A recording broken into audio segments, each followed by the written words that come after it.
Ladies and gentlemen, good day and welcome to the FY26 Q1 earnings conference call hosted by HDB Financial Services. Please note this conference call is for analysts and investors only. As a reminder, all participant lines will be in the listen-only mode, and there will be an opportunity for you to ask questions after the presentation concludes. Should you need assistance during the conference call, please signal an operator by pressing star then 0 on your touchtone phone. Please note that this conference is being recorded. I now hand the conference over to Mr. Vishal Patel from HDB Financial Services. Thank you, and over to you, Mr. Vishal. Thank you, Sagar. I welcome all of you to the first earnings call of HDB Financial Services Limited for 1Q of FY26. We have with us Mr. G. Ramesh, MD and CEO, along with Mr. Jaykumar Shah, the CFO, and the senior management of the company. I believe all of you would have had a chance to peruse our financial results, investor presentation, and press release, which has been filed with the stock exchanges earlier today and is also available on our website, hdbfs.com. We will start with the management remarks and then open up the call for Q&A. The audio recording of this call will be available on our website shortly after the call ends. I would now like to welcome Mr. G. Ramesh for his opening remarks. That will be followed by Mr. Jaykumar Shah, who will provide a brief on the financial results, followed by Q&A. Thank you, Vishal, and a very good evening to all of you joining in. Let me begin by expressing my gratitude to the investor community, our customers, our stakeholders, including our regulators, and our parent HDFC Bank as we engage with them on our IPO journey. Thank you all. Being the first earnings call, I will take a few minutes to give a quick overview of the company and its operations before getting into the quarterly business updates. Started in 2007, we are one of India's largest diversified and retail-focused NBFCs with presence through more than 1770 branches in more than 1100 cities across India. As of June 30, 2025, we had total gross loans of value of over 1.09 lakh crore, a customer base of 20.1 million customers with an average ticket size of 164,000, which emphasizes our truly granular and retail nature. First to our key business. Enterprise lending is starting to participate. It currently constitutes 39% of our gross loan book, a variety of secured and unsecured loans to business customers, both individuals and businesses, as well as certain types of salaried individuals. These loans are primarily delivered through our branch network, and these loans are aimed at providing finance for the growth and working capital requirements of our customers. Asset finance vertical, which we started in 2010, constitutes 38% of our book and is aimed at offering financing options to customers for acquiring new and used commercial vehicles, construction equipment, and tractors. These are income-generating assets. We have a strong OEM partnership and dealer network spread across the country, as well as a dedicated in-house sales team that spearheads our origination efforts in this vertical. Consumer finance vertical started in 2016. Today constitutes 23% of our book. Through this vertical, we aim at providing credit to individuals looking to finance their two-wheelers, consumer durables, digital products and cars, or other lifestyle choices. Our large network of partnerships with OEMs and dealers across the country, aided by a sales team present at the point of sale, backed by digitally assisted journeys, forms a fulcrum of sourcing in this vertical. The secured book, which is loans secured by our collateral, accounts for 73% of our loan book, while unsecured book is 27%. Broadly, our secured book consists of loan against property, gold loans in the enterprise lending vertical, entire asset finance vertical, and auto and two-wheeler loans in the consumer finance vertical. We have a diversified and well-established channels tailor-made for each of the products in our suite, including pan-India branch network, telecalling teams, OEM channels, and dealer network, DSAs, and digital sourcing. I elaborated on our branch network, channel partners, and primary sourcing channels for each vertical earlier. In addition to that, over 80% of our branches are located beyond 20 larger cities of India, in line with our focus on providing credit to aspirational India. Our 38,000 plus strong feet on street field sales staff help us understand the Indian micro market and design tailor-made product offerings to fulfill customer needs. While our physical network ensures a high touch and feel factor, our processes are tuned to digital or assisted digital journeys, ensuring quick turnaround time and a seamless customer experience. Our mobile app, which is called HDB on the go, has crossed 10 million downloads. This makes it. Coming on to our credit and collections, we have a 360-degree credit assessment methodology, and the credit vertical is headed by Chief Credit Officer, which is independent of the business origination verticals.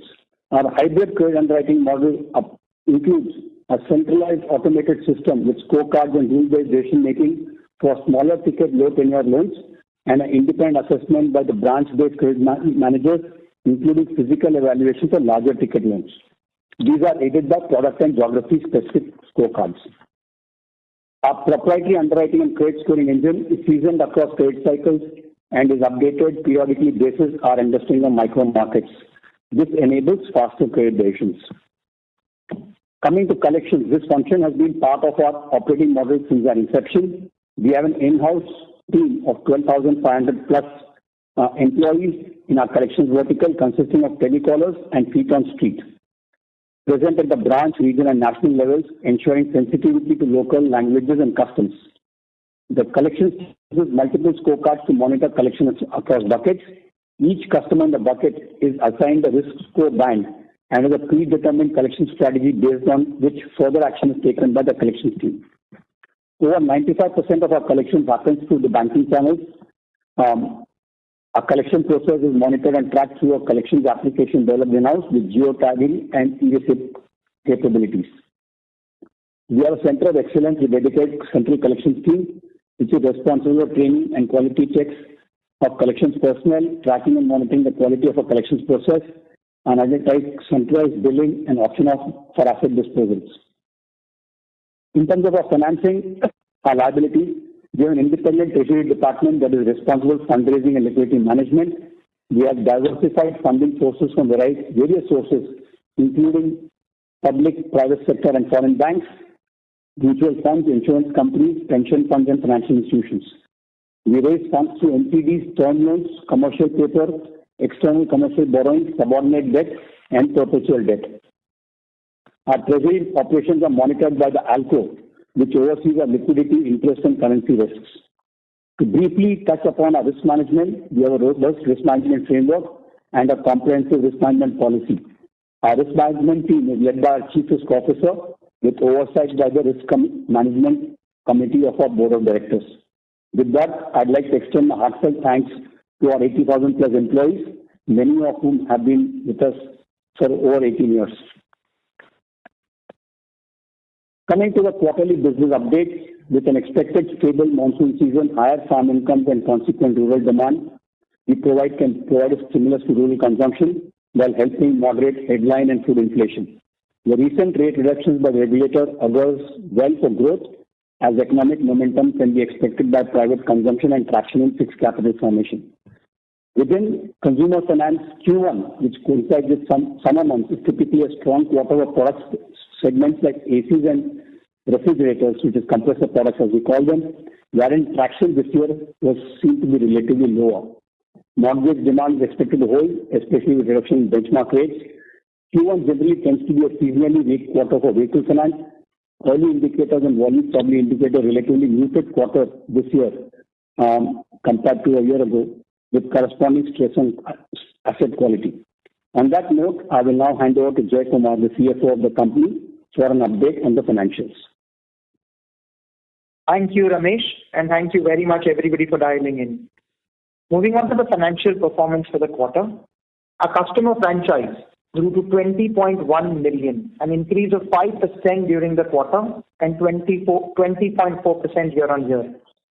The total gross loan book as at June 30th, 2025, stood at 1,09,342 crores, growing 2.3% sequentially and 14.3% year-on-year. Secured loans, as Ramesh mentioned, comprise 73% of the total loan book. Disbursements for the quarter ended at June 30th, 2025 was 15,171 crores, down 14% sequentially and 8.1% year-on-year. Our branch count, as Ramesh mentioned, stood at 1771 branches spread across 1,166 cities and towns. Net interest income for the quarter was 2,092 crores, an increase of 6% quarter-on-quarter and 18.3% year-on-year. NIM for Q1FY26 expanded to 7.7% versus 7.6% in Q4FY25 and 7.6% in Q1FY25. Our cost-to-income ratio for the lending business was 42.7% in Q1FY26 as compared to 42.9% in Q4FY25 and 43.2% in Q1FY25. Credit cost for the quarter was 670 crores as compared to 634 crores in the prior quarter. In Q1FY26, income or BPO services contributed to 14 crores or 1.9% of our total PBT. Profit after tax for the quarter ended June 30, 2025 stood at 568 crores as against 531 crores for the prior quarter. Gross stage 3, which in our case as HDB is the same as gross NPA under IRAC norms, stood at 2.56% as at June 30, 2025 as against 2.26% as at March 31, 2025. Provision coverage on stage 3 stood at 56.7%. The return metrics are accounting for primary IPO proceeds of 2,500 crores as at June 30, 2025. ROA as at the quarter end stood at 1.94%, which includes assets of approximately 9,000 crores of OFS as at the quarter end. Adjusted for this, ROA would be 2.02%. ROE for the quarter ended June 30, 2025 annualized stood at 13.16%. Earnings per share for the quarter was 7.1 rupees, value of 225.4 rupees. Our borrowing mix remains well diversified with 39% of our borrowings coming from NCDs, 39% from bank loans, and rest as a mix of CPs, ECB, PERP, and sub-debt, as is visible from the earnings presentation that we've put up. We remain well capitalized with a total CRAR of 20.18% as of June 30, 2025. With that, thank you once again to all our employees, the investing community, and all stakeholders and shareholders, including the regulators who have assisted us on our journey. And I'll hand it back to the operator to help us open it up for Q&A. Thank you very much. We will now begin the question and answer session. Anyone who wishes to ask a question may press star then 1 on their touchtone phone. If you wish to remove yourself from the question queue, you may press star then 2. Participants are requested to use handsets while asking a question. Ladies and gentlemen, we will wait for a moment while the question queue assembles. Our first question comes from the line of Abhijit Tibrewal from Motilal Oswal. Please go ahead. Yeah, thank you, and sir, congratulations on your first earnings call. Just wanted to understand two things. One is, your line is unmuted. Please proceed with your question. Can you hear me? Am I audible?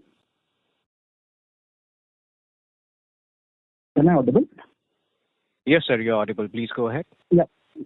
So I don't know if you heard me. I was trying to say, first of all, congratulations on your first earnings call. I just have two questions. First is, you put out your disbursement mix in the quarter. So I was seeing that asset finance disbursements were down almost 15% YOY. So was just trying to understand, if I look at the industry numbers, industry volumes, the volumes are not down to that extent. So what is it that is leading to some weakness in terms of disbursement and growth in our asset finance vertical? And second, in terms of asset quality, our 30+ DPD is up almost 90 basis points. QOQ. So some weakness that we are seeing in asset quality. So if you could just help us understand, this is more in the nature of the seasonality that we see in the first quarter, or is this more looking like some weakness in macro which is contributing to it? And also, if you could help us understand, this weakness is more pronounced in vehicle financing or some other customer cohorts in consumer finance. So just these two questions. Thank you so much. So thank you for that question, Abhijit. And so specifically, if you look at related to the book growth of about 15%, our net interest income grew by about 18.3% YOY, and our net interest margin also expanded by to 7.7% from 7.6%, primarily on the back of higher yield, right? The impact of some of the rate reductions that are there in the system really will not show up in Q1. We expect them to start showing up in the subsequent quarters as we replace our debt and as we replace our, as our book grows and as we take on newer debt to replace the older debt, which might be at a higher rate. Right. So specifically in commercial vehicles, what we've seen is anyway to seasonally weak quarter. One of the things that we have done, is really reorient our strategy around that product mix, which started reflecting in some of our NII and NIM numbers, in terms of the mix between the various asset classes within the commercial vehicle business, right? So this recalibration is something that we started about a year ago, something that has started showing results in terms of the net interest margins that we are starting to see inching up in our book, right? And so that's something that will play out over the next few months. So that's largely where the asset finance space is there. And again, because it's a seasonally weak quarter, primarily some of our increase in the early stage delinquencies are in our secured loans, which is primarily in commercial vehicles. We expect that to calibrate over the next few months as in terms of just the seasonality and the way the business works. Anything else, Jay? No, perfect. Yeah. Got it. And just one last thing as a follow-up. In terms of provisioning cover, if I am seeing this correctly, our provisioning covers on stage 1 and stage 2 have declined sequentially.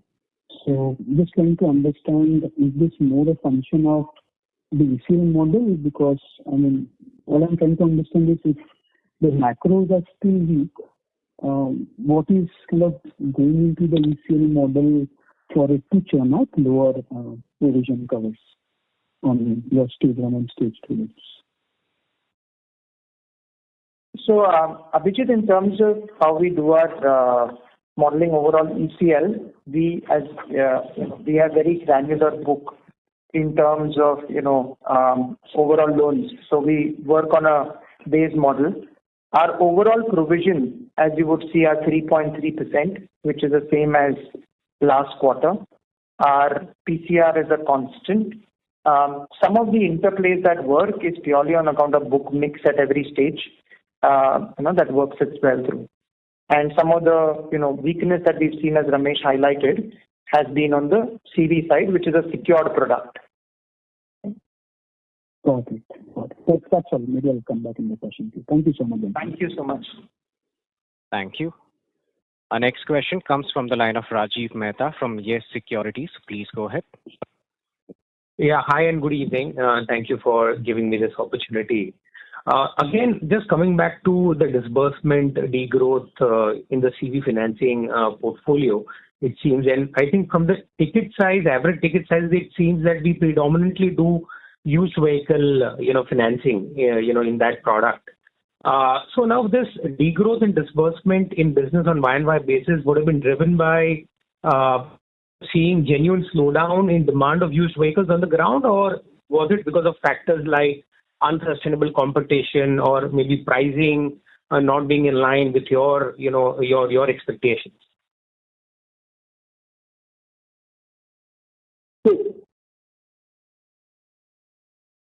So two things, Rajiv. One is, you're right, there has been some weakness, in the CV segment as a whole, and, that's coming through. Secondly, we don't really finance large vehicles. So on the HDB space, etc., we're very, very small. So, that's largely it in terms of how the economy has fared and, how the business is. There hasn't been, any other specifics that we would highlight. Yeah. Okay, and in the enterprise lending segment, also the disbursements are down on YoY basis. So is it driven by LAP or the unsecured business loans, or in both segments have we seen the business being lower versus last year? So two things there. On the overall enterprise lending side, on the unsecured business loan is where we had consciously, slowed down a couple of quarters ago. We're making sure, as the economy turns around, we watch it closely. And as things turn around, we will move forward on that. So that's a space we're very well entrenched into. So we're keeping a close eye on that one. On the LAP front, I think there has been reasonable growth in line with how the overall markets moved, is the way I would put it. Okay. And can you share the 1 to 30 DPD bucket, at the company level in absolute terms or percentage terms, how that has moved between June and March? Has it also significantly gone up sequentially, which is generally the case from a seasonality point of view, but is that bucket also still heavy as we get into the second quarter? So what I'll do is, there is a slide which very clearly states the stage 1. Let me just look through that, and I'll come back to you. Probably we'll try and see if we can come back by the end of the call, or we'll can address it. Yeah. Sure. Thank you. Thanks so much, Investor. Thank you. Our next question comes from the line of Renish from ICICI. Please go ahead. Yeah, hi sir. A good set of numbers. Just two questions. One on the asset yield side, which expanded 30 basis points sequentially. So just wanted to understand, falling rate cycle, sort of what is driving this asset yield expansion on sequential basis. Is it driven by the asset mix change, or we have increased the lending yield? Sorry, Renish, my apologies. Can you go a little slow? We're struggling to hear you. Pick up the speaker because we can't really hear you. Is it better now, sir? Yeah, it's better. Yeah. So first question on the asset yield side, which expanded almost 30 basis points sequentially. So just wanted to understand, in a falling rate cycle, what is driving this asset yield expansion? Is it driven by the asset mix change, or we have increased lending rates in some of the segments? So, Ramesh, there are two factors which are driving the yield expansion. One is that within each product that we do, there's a pretty large range of pricing that we have depending on the borrower profile and the asset profile, right? For example, simplistic example, commercial vehicles, heavy commercial vehicle to a fleet versus a used commercial vehicle which is 5 years old to a first-time borrower. There's a fairly large range of pricing that you have. So in some of the products that we have tweaked the product mix in terms of yield expansion at the product level. Okay? And that's what's really driving the yield expansion. Pricing is really a function of what we finally deliver as the product mix in each product, and that's what's really driving the yield expansion. Okay. So is it fair to assume that maybe 10-20 basis point here and there, but broadly asset yield will remain at around 15%, in near term? So, Renish, Jay, our yields are approximately 14.1, 14.2, which is what we hold on to, right? Okay. Not sure where you look at 15% from, but that's the yield, right? And the NIMs is what we really, have been very focused on, that 7.7, which is what, we've been very focused on as a whole. Okay. And secondly, on the credit cost front, so this quarter, credit cost remains sticky at 2.5, which is understandable given typical Q1 seasonality. But when we look at even on annual basis, the same is higher by 70 odd basis points. We just wanted to understand which product is sort of giving the stress, and where do we stand in terms of asset quality cycle, in the products which are under stress currently, and when can we expect the normalization of credit cost in some of the segments? So in terms of credit cost, I would say it's largely in line with our expectations in terms of where we ended the quarter. So I think that is the first important statement there. In terms of products, we had even during previous interactions with the broader community stated that there has been past stress in unsecured business loans and a little bit on CV, which we expect to stabilize, as Ramesh said, over the coming months. So we'll watch that space closely and move from there. Okay. So apart from unsecured BL and CV, there is no other segment which is sort of showing any early sign of stress. And is that fair to assume? So we haven't seen any, how would I put it, unwarranted spikes anywhere, is the way I would put it. And just to follow up on that, so in CV... Ganesh, yeah. We'll take one question. Sure, I will come back in the... Yeah, sure. Okay. Thank you. Thank you. Our next question comes from the line of Viral Shah from IIFL Capital. Please go ahead. Yeah, hi. First of all, thank you and congratulations on the first quarter. I had two questions. One is you mentioned that you expect that in especially the consumer piece of the business and some bit in the CV, the current stress which is there, it should kind of say or is close to peaking out and it should start improving in the next few months. When I look at the consumer finance disbursements, which is almost now flattish on a YOY basis and a sequential basis, we have seen a growth. Are we already starting to say push the pedal of say growth or slightly loosening the filters over there? So just to clarify, Viral, the consumer finance business is doing quite well. I think where we had a lower ticket size compared to what we would have anticipated is primarily because certain products that sell quite in a large volume during the quarter, we had lower traction on those products, primarily the compressor products which account for larger ticket size. But otherwise, if you see, I think customer engagement has been quite strong during the quarter. As we mentioned, we are now 20.2 million customers, up 0.9 million customers in the quarter. So in terms of customer traction, it's been quite healthy. I think where we have, I think there are two product categories where we said, where our credit cost has had an elevation in the last couple of quarters is one, commercial vehicles, and second is unsecured business loans. The consumer finance categories, otherwise both from a growth and quality perspective is doing quite well. Okay, got it. And you mentioned about the unsecured business loans. Over there also you expect, say, a similar kind of recovery in the second half? Or is that something that may take some more time? So we'll watch it closely. As I mentioned, I think it has obviously the macros also playing out in it. So it's a space we'll watch closely. It is currently stabilizing in a decent form.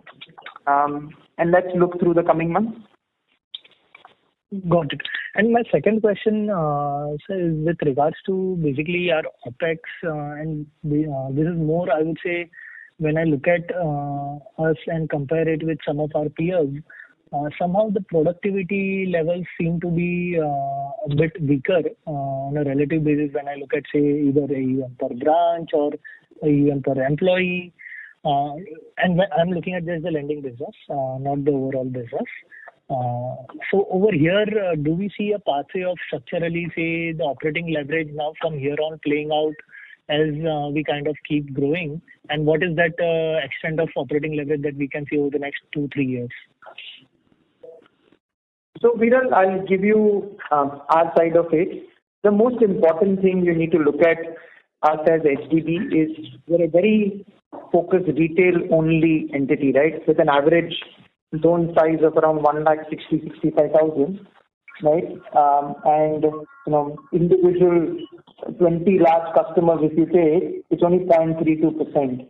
Now, at that level of granularity, when you operate through the network, it is going to be at a slightly different cost base in terms of how others might operate. And I'm no expert to comment on anybody else, but we believe at this levels of how we're operating, obviously every management would look to improvising on things and getting better efficiency. But at this stage, if you look specifically in the current quarter, our cost-income ratio has improved by almost 20 bits compared to the prior quarter. So we're very seized of the fact that costs play an important role in the overall ROA metric. And at this point in time, I think we're working through the branch network, the retail network that we have, and our focus always remains on delivering the overall ROA. Okay. Just a bit like the guidance in terms of the OpEx specifically over the medium term? So I think we'll take it at a future point in time. I think there is lots of interplay in the overall macroeconomy. I don't think it will be fair to provide a guidance in specific. Got it. Thank you and all the very best. Thank you so much. Thank you.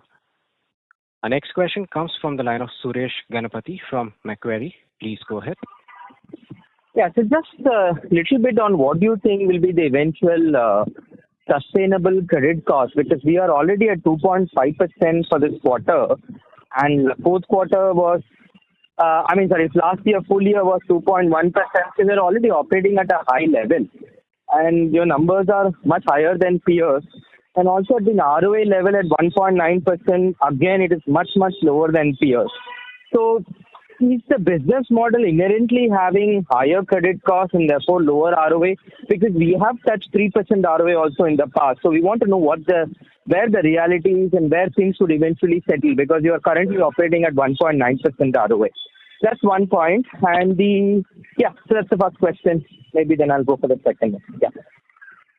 Okay. So Suresh, I'll try and answer your question. So on the credit cost level, as I said, Q1 has been weaker and almost in line with expectations. We expect things to move in the right direction from here on and stabilize through Q2 and then improve going forward. That's our current working assumption and the piece that we're working on. That's one. On the ROA front, as I mentioned, the way to look at 1.9 is really 2.02 because of the 9,000 crores sitting there. And as credit cost starts to improve, you'll automatically see an improvement in ROA. Another important thing, Suresh, note is that on the rate reduction, as Ramesh mentioned, the benefits of that haven't really come through at this point in time for us, and something that you will see in terms of NIM expansion over the coming quarters. Okay. And just one last question. It's just a qualitative understanding, since you guys, of course, run the business. What is explaining this CV slowdown? Is the government not spending? Is the rural incomes weaker? Because we see rural incomes being very buoyant. Last year, monsoon was fantastic.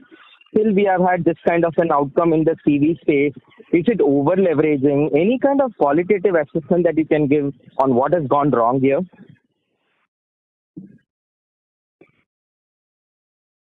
So, it's very difficult for us to give a color on how and what drives certain volumes. Like, for example, one of the things that we think happened, for example, in the compressor space was that the unseasonal rains, it wasn't too hot, and that led to certain lower traction that we saw on compressor product financing.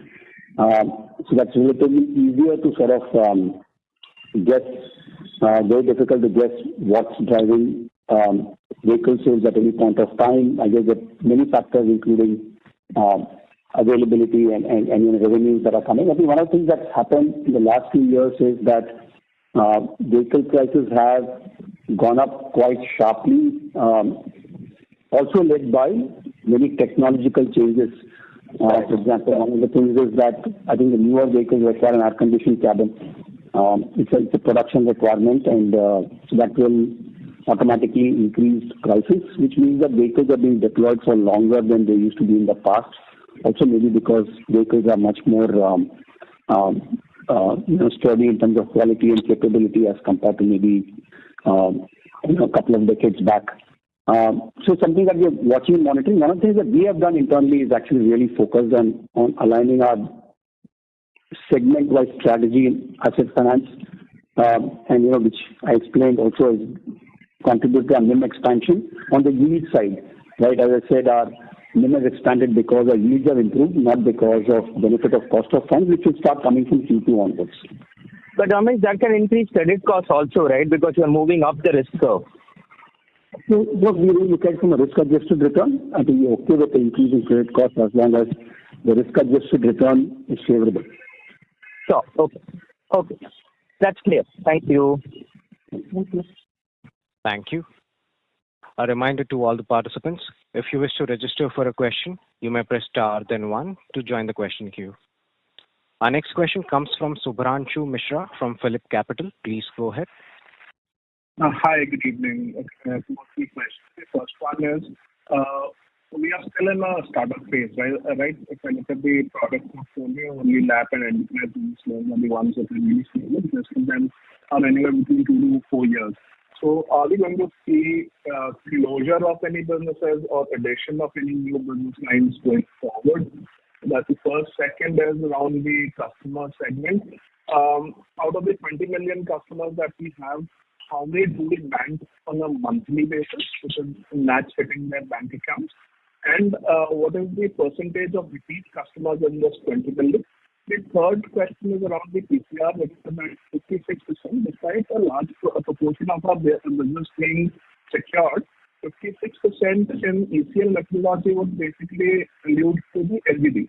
So are we carrying excess provision, or our LGD are at around 50% plus? Thanks. Sorry, Subhanshu. I think we caught some of your questions. Some of them was not very clear. I'll just repeat the question so that we're on the same page. Any closure or new businesses that you're planning to start? That was your first question. Right. Second question we caught out from current customers, and then I think we lost some of it. Right. From the current customer side of a customer with that we have 20 million, how many are we banking on a monthly basis, and what is the percentage of repeat customers here? The third question was around the PCR. We are at 56% PCR despite a higher proportion of secured business. So an ECR would mean basically LGD. So is our LGD at 50% plus, or are we carrying excess provisions?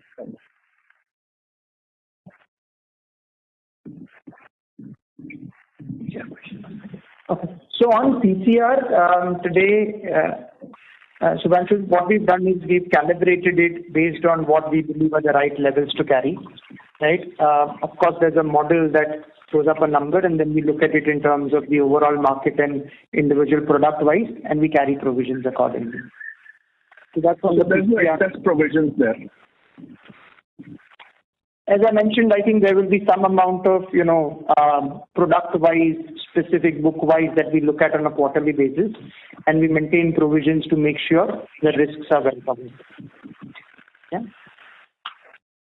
So in terms of product mix, Subhanshu, we do evaluate new credit products all the time. As and when we have a new product out, we'll put it out to the market. At this point of time, there's no product that we are considering for closure. That's not in the plan right now. We are broadly,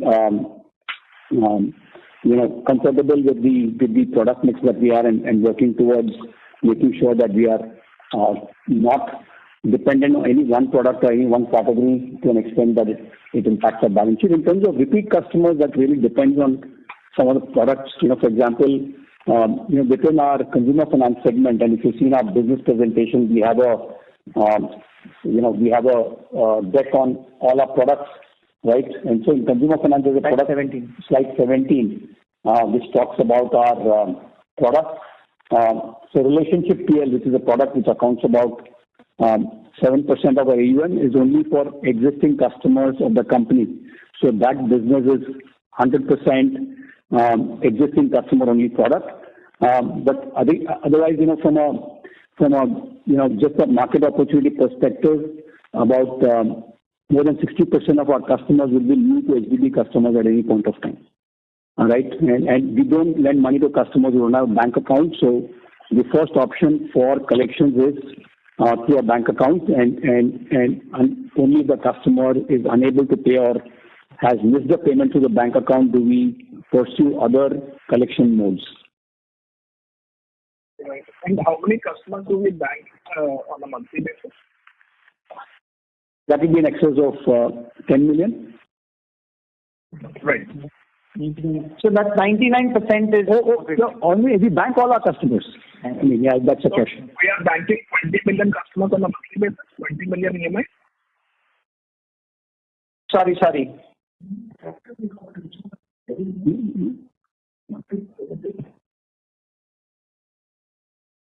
So, Branshu, sir, your line was not quite audible. Could you please repeat the question once again? Clarify, how many bank accounts do we presently match? Sorry. So we that's all of them. All of our customers. All of them. We collect a NACH mandate from every customer that we work with. No, so 20 million NACH mandates every month is what I'm asking. So 20 million is the life-to-date customers that we have, right? That is the overall customers. How many do we bank on a monthly basis? How many NACH presentations on a monthly basis out of the 20 million? So I think let me come back to you on that one, right? As I said, overall from a banking point of view, we bank all our customers. In specific in terms of the breakup, I think we will look into it and come back. Yeah? Thank you. Cheers. Bye. Thanks so much. Thank you. Our next question comes from the line of Pranuj from JP Morgan. Please go ahead. Hello. Thank you for taking my question. So coming back to the CV bit of it, I think you commented on what is driving the volume slowdown. But if I come back to the asset quality in terms of operator profitability, can you give us some sense of how do you expect it to move? Because you did allude to the point that the cost of ownership has materially gone up over the last few years. While freight rates may not have kept up pace with that, they move more in line with the diesel movement. So again, any outlook on operator profitability and vehicle utilization levels, and what gives you the confidence that this could improve in the coming quarters? Thank you. So, our bulk of our customers are relatively small transporters, right? I mean, typically a vehicle or two. I think their business model is fairly independent of how fleets and large operators work. So, these are essentially jobbers or people picking up loads locally. They have tie-ups locally with people, and they're working through moving the goods from one place to another, either within a district or within a state. Our exposure to large fleets is quite small.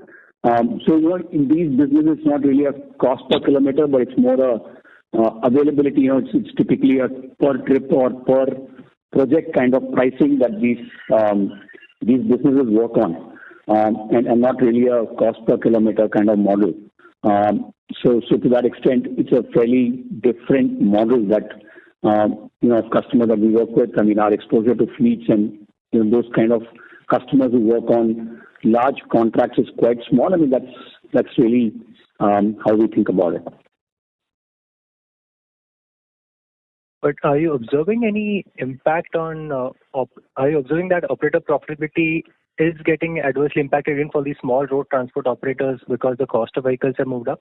And also you also said it depends on the availability of trips. So on the vehicle utilization front, on a year-over-year basis, are you noticing any improvements happening? So, Pranit, as Ramesh mentioned, our book is very granular. It's slightly different to the segment I believe you may be looking at in terms of, these two large operators.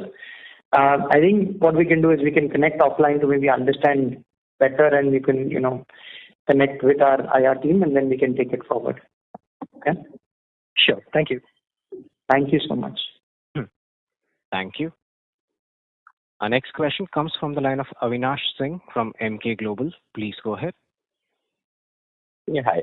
Good evening. Thanks for the opportunity. A couple of questions. The first one is again coming to that, your asset quality or credit cost. I mean, of course, you alluded partly to the seasonality of Q1, but I mean, if we were to look numbers since March 24th, quarter by quarter, I mean, the gross NPAs have gone up and credit cost also inching up. So overall, I mean, where do you see, I mean, given your customer mix, your business segments, at what time, I mean, or like at what levels do you think this is going to peak out? Because the question is that, okay, now, I mean, of course, March 24, a pretty low level of credit cost, now we are near 2.5%. So at what point, I mean, given the macro scenario or particular to your business, strategy, where do you see this peaking out? Because this is not typical seasonality, because even if you look quarter on quarter, it has been just inching up over the last 5 quarters. So at what level once you start to see sort of that, okay, that had peaked out and it should improve? That's one. Second, if I, of course, you partly, I guess, touched upon this question. If you look at your profitability metrics at the end of the day, I mean, right now it's a bit subpar. Now, what would be the kind of, your realistic, goal in terms of ROA and improvement from here? I mean, if you can just break it down in terms of what kind of improvement you expect from NIM and what kind of expectation, I mean, improvement expectation is from, credit cost. Because, I mean, given your kind of a business model, OPEX will not likely see much improvement. So what kind of improvement do you see in terms of NIM and credit cost? And what is sort of your target ROA, if one can say? Thanks. Thanks a lot, Avinash. So, Avinash, couple of things. NPAs, in terms of where we are. If you see our last couple of quarters, it's been, in terms of credit cost, it's stabilized. Overall, the question around peaking, etc., it's a lot more of how the overall economy functions than, economic activity moves, right? And I wouldn't want to double guess something. But, most people that I talk to seem to be more optimistic in terms of how the next couple of quarters will play out and move forward. So let's hope and let's work from there in terms of the overall economic activity in the country and things moving from there. So that's one. In terms of profitability and moving forward, couple of things we mentioned to a question which came earlier from one of your colleagues was that, on the NIM side, the benefits of our, rate reduction, which has happened on the repo side, hasn't really come through. So that we see coming through from Q2 onwards.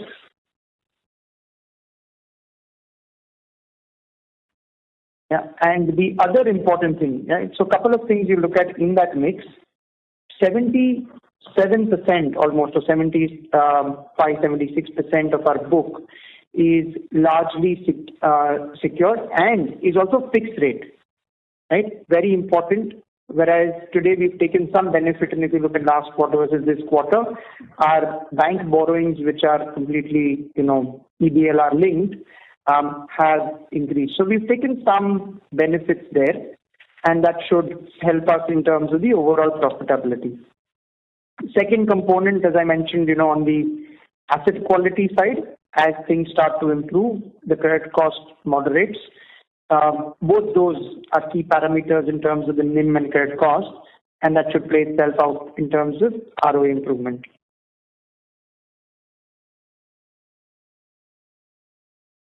Okay, thank you. Thank you so much. Thank you. Our next question comes from the line of Shweta from Elara Securities. Please go ahead. Thank you, sir, for the opportunity, and congratulations on the first quarterly earnings. 3 questions from my side. So while you alluded to the fact that not all woes are behind unsecured loans, what is your assessment of the new book behavior formation And I'm also coming from the fact that considering stage 2, stage 3 year-on-year basis have seen stark spike. Of course, you have attributed this to persistent CV weakness, but then any particular portfolio dominating the stage 2 spike? Second, just a related question, any legacy / pandemic led challenges, assets lingering in stage 2 or stage 3? And third question, what is your AUM growth guidance and what are the levers considering there has been again stark change in disbursement mix for this particular quarter sequential basis? Thank you.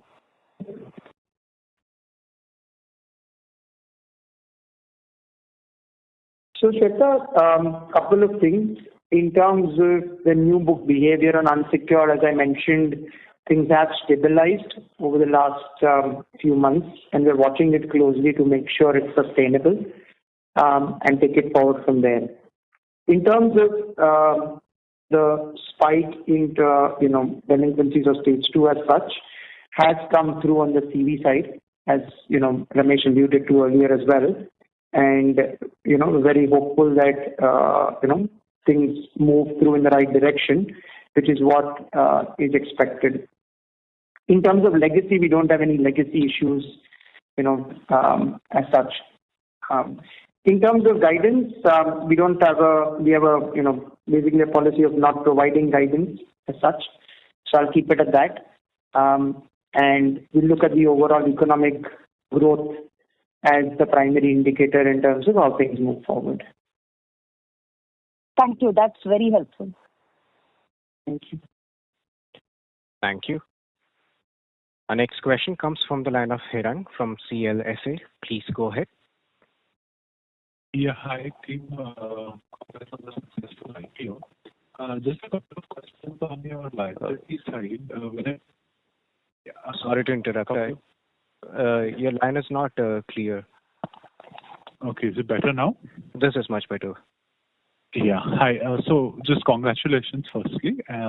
Secondly, some questions on your liability side. So when it comes to bank borrowings, what's the mix between MCLR and repo-linked or T-bill linked borrowings? So, 90+% or 95% of our entire borrowings is EBLR linked. Okay. And, when your bank lines are coming up for renewal, are banks now, taking an additional spread? Let's say repos down 100 bips, they can't afford it. Are they increasing the spread by, say, 25 bips or whatever? Or is it the same spread over repo? So, this is something we work through with each of our banking partners, and we have very long-term relationships with all our banks whom we work through.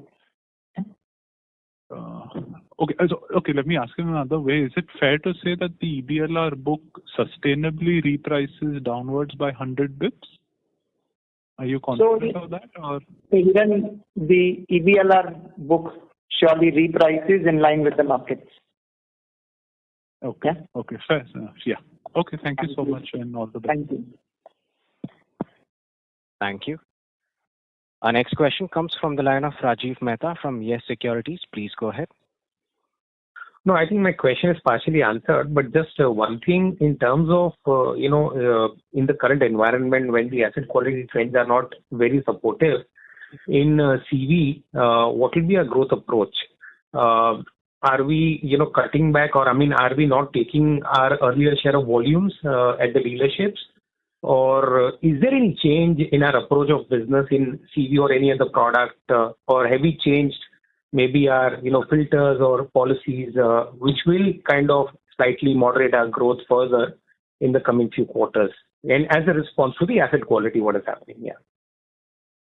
So Rajiv, again, it's something that we look through very holistically. Obviously, at the ground, there will be granular strategies on various products, sub-segments, etc. We remain focused on the CV business as a whole. One thing that Ramesh, did mention that we're also looking at, doing more of used as, a strategic piece, and we'll work from there. Sure. Thank you. Thank you. Thank you. Our next question comes from the line of Bhuvnesh Garg from Magma Ventures. Please go ahead.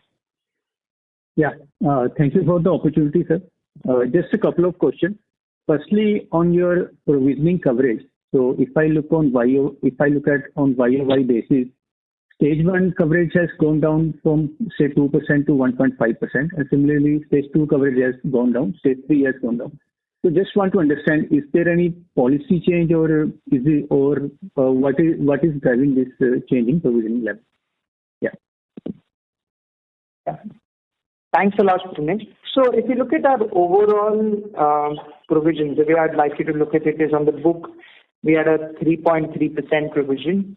Today also we had a 3.3%, so from March to June. PCRs have remained a constant or actually, slightly inched up. Our book is very granular, Bhuvnesh, and a lot depends on the book mix in terms of which product moves in which fashion.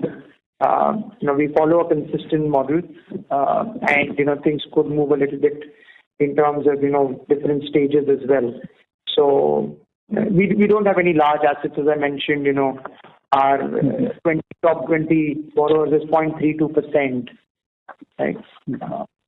That's how I would want to look at it. Yeah, I understand that on QOQ basis there is not much change, but on YOY basis, for example, June 24 versus June 25, so that shift is quite significant across the buckets. So just want to know if there is any policy change on yearly basis. So I think, as I mentioned, overall, the way I would want you to look at it is more Q on Q because, we have moved in the overall economy over the last 12 months. And what would be best in terms of, a credit comparison, our overall PD, LGDs that get considered, etc., would be a March to June would be a better comparison. Yeah? Okay, understood.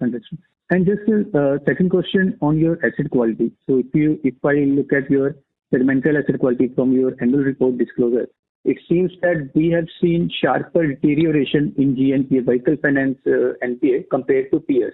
And even for last 3-4 years, our asset quality performance in vehicle finance seems to be lagging the peers. So what is the reason for this? And is it a product specific? Is it geography specific? Or what changes are you making to improve this performance? Yeah. So I think we alluded to earlier in the call that there has been weakness in the CV segment, right? And in terms of the higher, stress in the book, we're very seized of that opportunity in terms of, work in progress that we're working on. Okay. Fine, sir. That's it from my side. Thank you. Thank you so much. Thank you.